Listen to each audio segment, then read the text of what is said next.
Brands with a sound strategy are the ones who win.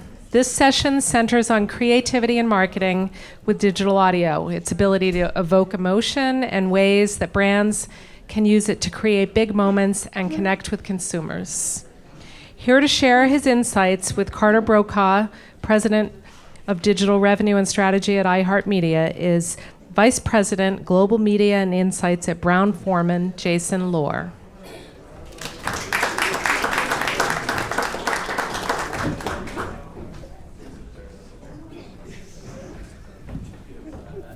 Yeah. Oh, God. Oh. Welcome. It's good to have you here. Hi, Carter. Thanks for coming. Why don't we put a little, first just to start out, why don't we put a little texture around what exactly your role is and remit over at Brown-Forman?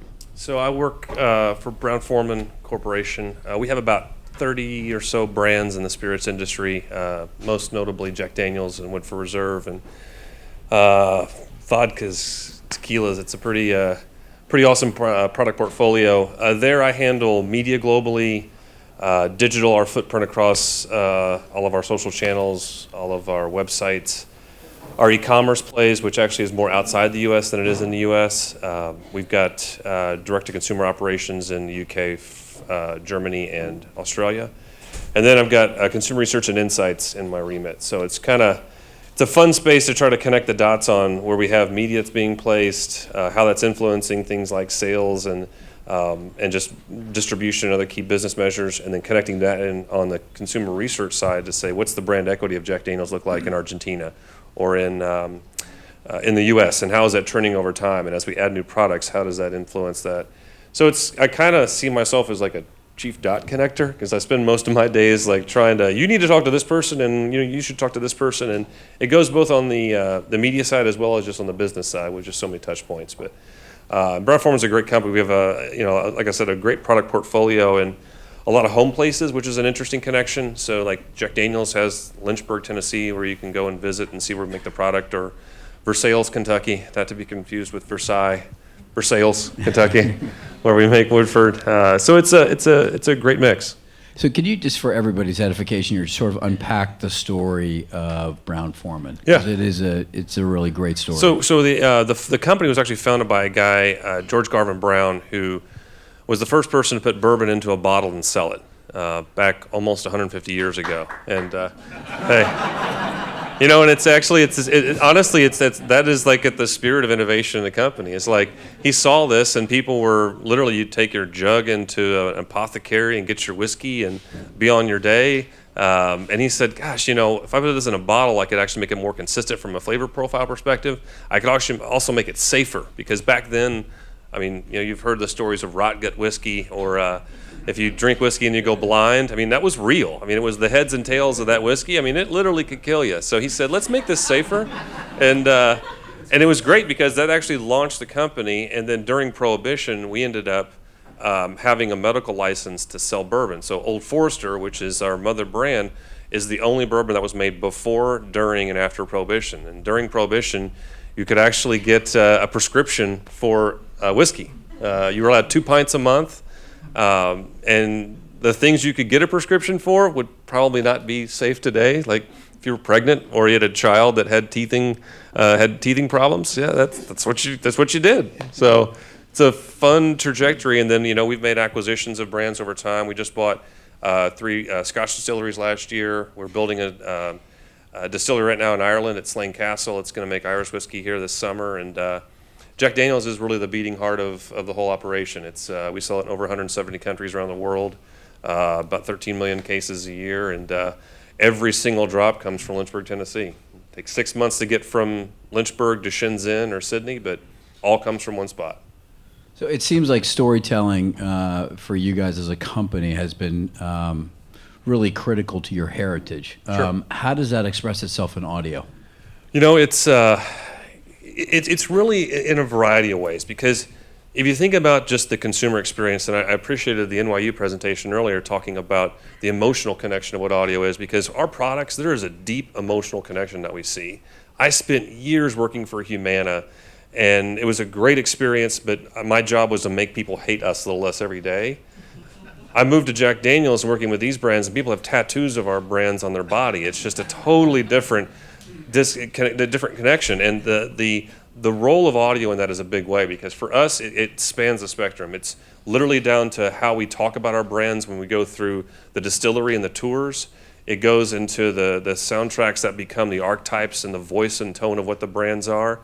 And then if you think about consumption, I mean, if you're in a great restaurant or a great bar, that's typically where you're consuming our product. Or if you're at home with friends and, the soundtrack and what's going on in the background, there's a visceral connection. There's a deep connection on the audio side and what that means to us. I mean, we were talking earlier, and there have been times where I've walked into London Cocktail Club, which is right there by our office in London, and you walk in, and within 10 minutes, you hear Beastie Boys, Metallica, and Future, and I'm like, who has my playlist in here? But the connection to that and the great cocktails, and it's just such a great experience. And so for us, those strategies play out in a big way when it comes to the brands and the archetypes and who you are, and also what kind of role, like what if you're looking if Woodford Reserve was sitting here and Early Times Whiskey was sitting here. Not only what would they look like, what would they have gone to school, but also a big part of that is what would they listen to, what's on their playlist, and how does that influence things that we're trying to do from a communication standpoint. So overall, I think it's and frankly, it's been with some of the help of the iHeart folks that have got us thinking about what is like our audio approach to this. Where there is a strategy there that we've spent a lot of time looking at it from a creative standpoint overall, but audio plays a big role in that, and even down to our new spot with Our Town that we launched last year with Jack Daniel's. The soundtrack to that, which is just that voice, that's trying to represent the brand and that consistency of it. It's a big deal, and when you're talking 170 countries around the world, there's a lot of authors on our brand, and so it's very important for us to do what we can to try to build for that consistency. To be, wherever you're at in the world, you can always come back to that. One of the things in the recent campaign you guys had is fantastic. The one that sort of goes back to the roots of Lynchburg. What are, like in the last, audio seems to be playing a much larger role for you guys as you think about sort of marketing on a global and a national and even a local basis. So how do you manage a brand that has such an incredible sort of brand, amazing brand tenants, candidly, and how do those sort of represent and manifest themselves against sort of a global landscape, a national landscape, and a local landscape, and maintain authenticity? Well, and that's the challenge. I mean, that's both the challenge and the opportunity, because for us, we've been spending so much time, especially over the last year, really focusing on our global creative strategy and what is that. How are we going to approach whether you're doing work in the UK, that may be a local activation on Tennessee Honey, or you're doing Jack Daniel's Black Label and our new NBA partnership. How do we bring the right things to this to make sure that there is a great role of authenticity, integrity, independence, and loyalty, which are the 4 tenets that we have in everything that we try to do. And so when you look at that, and it's the role of the global team and how we operate that is in lockstep with the teams that are happening at the national level down to the local level. Radio plays a big part of the local, of what we see on the local side, and whether it's directly through us or through partners at the retail side or our distributor partners here in the U.S.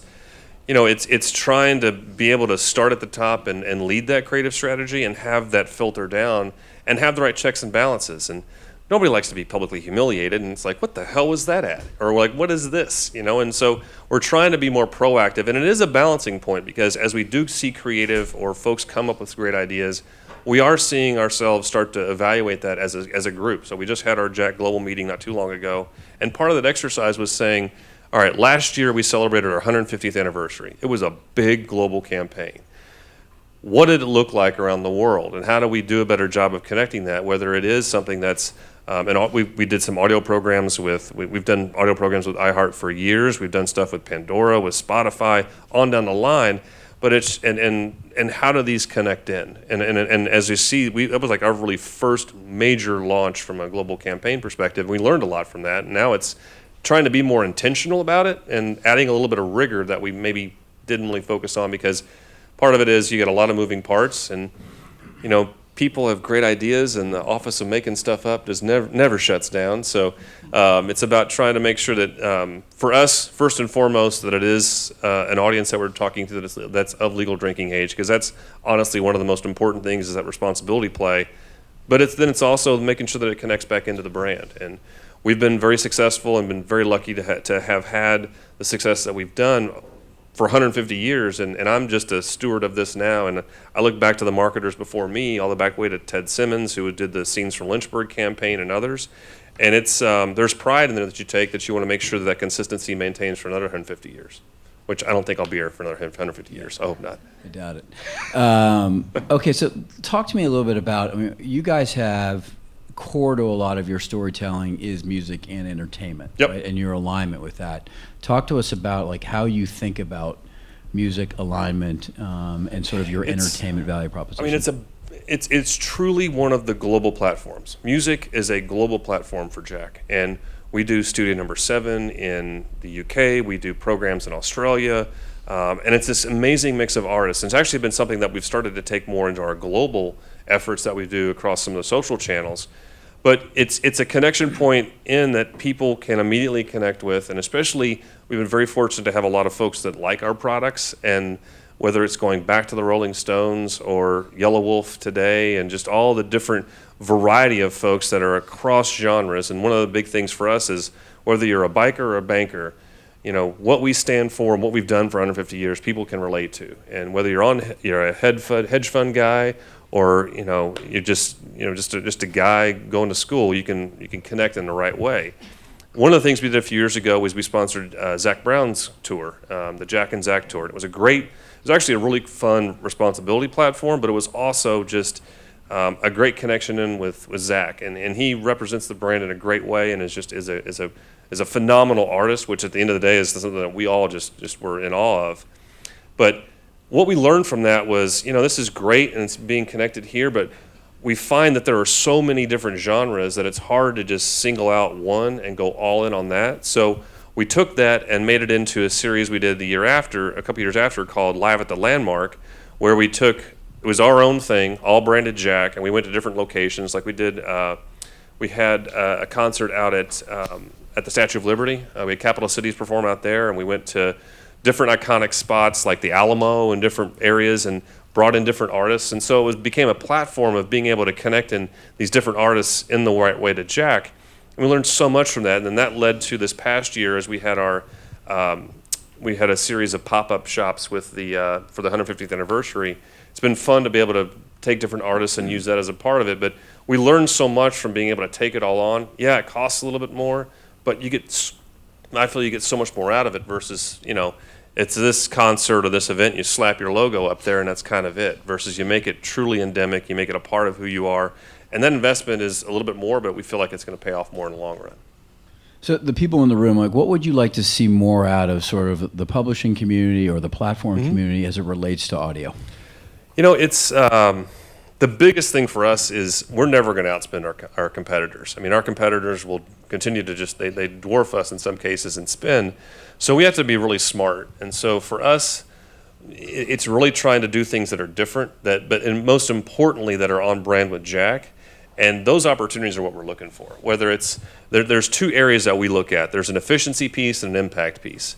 The efficiency piece is, are we getting the biggest bang for the dollar when it comes to the impressions and the audiences we're trying to reach? And we've seen some evolutions of that. We see it on the print side, where they're starting to integrate data more to be able to connect that digital audience with what's happening offline. I think the same thing is on a similar trajectory to what's happening in the audio space, especially when it comes to just radio and the listening there, whether it's on a device or in car, as those continue to evolve. But that overall efficiency on how we're spending is one piece of it. And that's kind of the day-to-day. I mean, we see that a lot with Facebook and Google, that are a little bit more the traditional now means. But then the impact is really where, let's get crazy. What are the things out there that are different and unique that, frankly, I spend a lot of time with partners like you and others in the auto space in a big way, just downloading our brand, what it's about, and making sure that there's a connection there. Because it's one thing to see a brief in an RFP, but if you know who we are, like the times that I've taken partners to Lynchburg, it is a totally, you see it immediately and what happens with the briefs, their approach. Because once you go and you see it and you experience it and you can touch it and just see what it's like, those impact things are what it's all about. And those are the things that get our distributors excited, our sales force excited, and consumers go, really respond to. That's really cool. Yeah. And just to sort of close this out, and I will open it up for questions if anybody has any. But one of the things Jason was kind enough to do is he is actually going to do a tasting for everybody. That's here. We're going to drink some bourbon and some so whiskey. He brought down, which is really nice of him. He brought down some Woodford Reserve and some Jack Daniels, and we got some chocolate in the middle. And so he's going to give you a sense of sort of how those things have been developed and nurtured for 150 some odd years. So what it's funny because last year was a big birthday year. Woodford celebrated 20 years and Jack's celebrated 150 years. And this is like one of the things that just, being able to actually have you experience it is just what it's all about at the end of the day. And then the reception area there smells like heaven. I mean, it just smells like a whiskey distillery. It's so great. But what I'm going to do is we're going to, I don't want to, I feel bad because Chris is like, we don't like shove him off the stage. Like there's good stuff coming on after this. And then after that, we'll go out and taste. And so what I'll do is I'll just kind of set up the differences between the two. We'll have a little bit of some quizzes, so study up on your whiskey, it'll be fun just to be able to. And I'm glad I was able to do it. And thank you for suggesting it because it's like, hey, let's taste some stuff. Yeah. Hopefully, drop some knowledge a little bit. No questions. We're out. Okay. Well, listen, we're out. Thank you for Save it for the bourbon. Thank you for making the trip.